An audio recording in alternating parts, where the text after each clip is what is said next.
Bitcoin has crashed to $78,700 after the making of this video.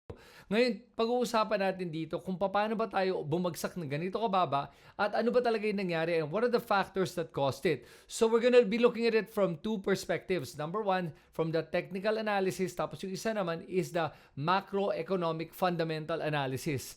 Para malaman natin kung how they all come into play to get us where we are today at ano bang dapat mong gawin moving forward. Okay, so first of all, titignan natin yung ating mga charts. At pag makita mo dito yung ating daily chart, yung support ng Bitcoin ay nasa $89,000. And this was the support level we were hoping for. Kasi pag tinignan ng mga analysts, makikita mo dito that we've actually had what they call a double top o yung M pattern na yan. Pag nagkaroon ka ng double top and it was at about $109,000, that usually signals na may downward trend na yung Bitcoin. And we were hoping that it will support itself at about $89,000. At pag nag-break ka past that support, then it's going down. And it did go and break the $89,000 support line. At ang pinag-uusapan natin dito ay very simple analysis lang. These are just horizontal support lines we're looking at. Kaya pag tinignan mo dyan, nung na-break yung horizontal support line ng 89,000, bumaba na yan. Ano yung susunod na support line natin? It's actually right here at about $73,500. Yan ang next support line natin based on the previous all-time high. Pag makita mo dyan, that was right there, $73,500. Ngayon, if it holds, hopefully it'll hold, then we should be seeing an uptrend moving forward. Pero if it doesn't hold at that support line, then bababa pa ulit tayo. And then it could even go down from that point. Pag hindi pa rin masuportahan, down to $69,000. Ngayon, there's another way to look at it. You can also look at the moving averages. Ang tinitingnan ko dito normally is the 300-day moving average. Pag makita mo dito kasi sa daily chart, yung 300-day moving average is a really good support line for Bitcoin. Even in the past, it usually just touches it. As you guys can see here, in 2024, it touched it and actually went just a little bit below it twice in August 2024 and in September. Pero from there, nagkaroon ng support and then it brought it back up na. And then umakit na tayo to a new all-time high in the last quarter of 2024. Now we're about to hit the 300-day moving average. At pag tinignan mo dito, our 300-day moving average is showing itself at about $76,000. So those are basically some of the ways you can look at the charts and to determine kung gaano ba kababa pupunta itong price ng Bitcoin na to. But for me, I think we should be able to hold at about $76,000 at the lowest. And then from there, we should be able to see a bounce up na moving forward. Kaya pag hindi mag-hold yung ating 300-day moving average support line, then bababa na yan to the $73,000 horizontal support line. So you can expect Bitcoin to be hovering around those levels. And if it holds, then we should be back on the upward trend moving forward. Okay, ngayon tignan naman natin yung net unrealized profit or loss natin. And in this chart, makikita mo yung black line, yan yung ating Bitcoin price. At yung light blue line na to is the net unrealized profit or loss chart. At dito sa chart na to, makikita mo that every time it hits the euphoria greed stage, that's when usually Bitcoin starts its downward trend. And pag tinignan mo naman dito today, we're still not there yet. We're actually just at about the belief stage pa lang tayo right here. And at this point, hindi pa tayo nagtatop. And if you look at it historically, the best time to buy Bitcoin is usually in the capitulation stage. And there are 4 capitulation stages, which usually marks the end of a bull run. Ayan, nung 2011, 2015, and then 2018, and then meron tayo isang anomaly dito. Ito yung Black Swan event na nagkaroon ng COVID lockdowns in 2020. Pero then the next capitulation stage was in 2022.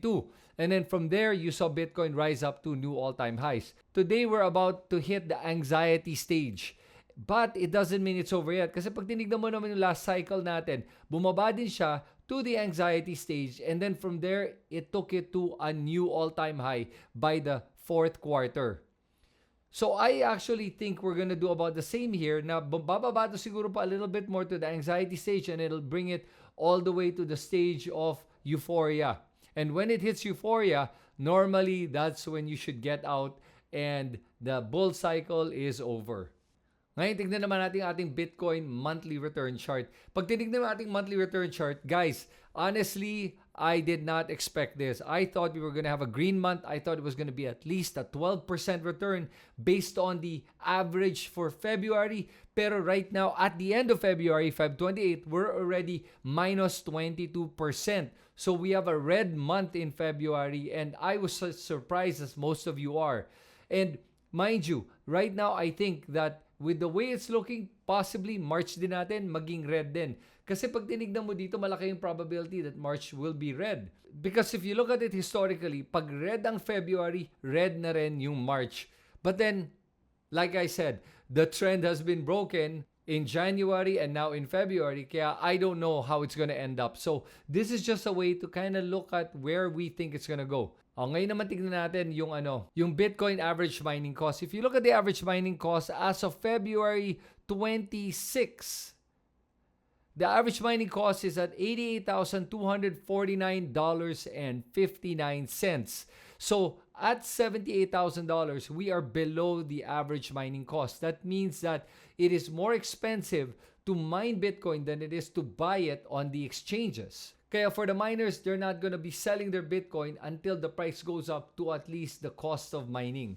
Ngayon, based on everything that I've shown you guys, I really think that $73,000 to $76,000 should be the bottom for this cycle before it starts to go on an upward trend again to be able to take us to a new all-time high. Ngayon, ano ba yung mga socio-economic o kaya geopolitical issues na nangyayari all over the world that cause this downward trend? Mind you, all risk-on assets are down as of today. And risk-on assets kasi are very adverse to uncertainty. At right now, in the geopolitical stage, marami tayong uncertainty. Bakit may uncertainty? Because meron tayong wild card. Yung wild card natin is our trump card.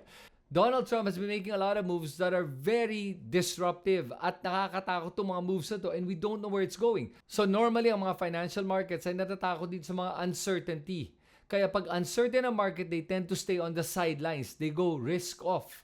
Ang mga assets tulad ng Bitcoin are considered risk-on assets. Kasama na dun yung mga stocks, certain commodities, high-yield bonds, and other speculative assets. And the reason the market is uncertain because Trump is imposing something that is relatively new and unexpected. Ito yung 25% tariffs. Not just on Mexico and Canada, it is also now implemented in the entire EU. Now, these are traditional trade allies of the United States and now they're imposing taxes on all their allies. And we don't know what the overall effect of the tariffs will be, but in the short term, it looks like ang mangyayari dito ay lalong tataas ang presyo sa United States. And apparently, if you look at it, the price index right now is going up. Price of basic goods in the United States are going up because of these tariffs. And if you look at the timing of when the announcement was for the 25% EU tariff, and also the announcement of the resumption of the 25% tariff on Mexico and Canada, makikita mo that those are the same dates na bumagsak ang presyo ng Bitcoin. So definitely may direct effect itong mga pronouncements ni Trump on tariffs on the Bitcoin price. Now, aside from that, pag tinignan mo dito, hindi natin masasabi kung correlational to o kaya it's also causational. Ito yung Bitcoin ETFs. Kasi on the days of the drop or the corrections or the crash that we're seeing in the Bitcoin price, these are also the highest net outflows of Bitcoin ETFs. As you guys can see here, since February 18, it has all been red outflows. Starting with 60 million outflow, naging 64 million outflow, and then it goes to $1 billion in outflow in February 25, and then another 750 million in outflows in February 26. And then in February 27, there was $275 million in outflows. So as you guys can see that the outflows does affect the price. Because that means that people are unloading their Bitcoins. It's being sold in the market. And when that happens, of course, bababa ang presyo talaga. Now, what do we do from here with all this information? With all this information that I've given you guys, sa akin lang I think we're actually at a low right now and Bitcoin is at a discounted price already. Because if you buy even at the price right now at $78,000, you're getting a $10,000 discount from the cost of mining. Or if you really want to wait, pwede ka naman magantay, tignan mo talaga kung bababayan up to $76,000 or even as low as $73,000. But even now, it's a good time to be able to cost average to buy into Bitcoin para now you have a position in Bitcoin. So for the ones that don't have Bitcoin yet, this is a good time to come in. Ngayon, kung may Bitcoin ka na, this is a good time to also add up on your Bitcoins. Especially for the newcomers that came in when Bitcoin was at about $90,000 to $100,000, ito ang chance you to be able to come in and be able to cost average your Bitcoin purchases. Now, for all the traders out there, honestly, whether it's a bear market, bull market, whether it's a correction or not, it's a great chance to be able to trade. The volatility is a perfect time for swing traders and also for day traders to make some money on the side and profit from this volatility. And this is why right now I'm trading Bitcoin. Dahil you can trade Bitcoin when it's going up, you can also trade it when it's going down. Pero reminder lang for everyone that this is not financial advice and any kind of trade like this is very risky. Kaya please be mindful of what kind of money you're investing with or trading with. And make sure you're only trading with money that you can afford to lose. And it's important to know pag nagtitrade ka, you have to get the tightest spreads possible. It means the spread from the actual market price to your buy or sell price. At ang maganda dito sa tinatrade ko right now with Exness, makikita mo dito that they've lowered their spreads by about 64%. And because of that, it'll actually be easier to be able to turn a profit on your trades. So there you have it, guys. For the hodlers, make sure to dollar cost average. And for the traders, volatility is your friend. And you can always trade in any market conditions. And this downward cycle of Bitcoin right now and possible sideways action is a great chance to be able to make some profit. And as always, please do your own research. Hindi ako nagbibigay ng financial advice. And make sure to talk to your financial advisor if you don't know what you're doing.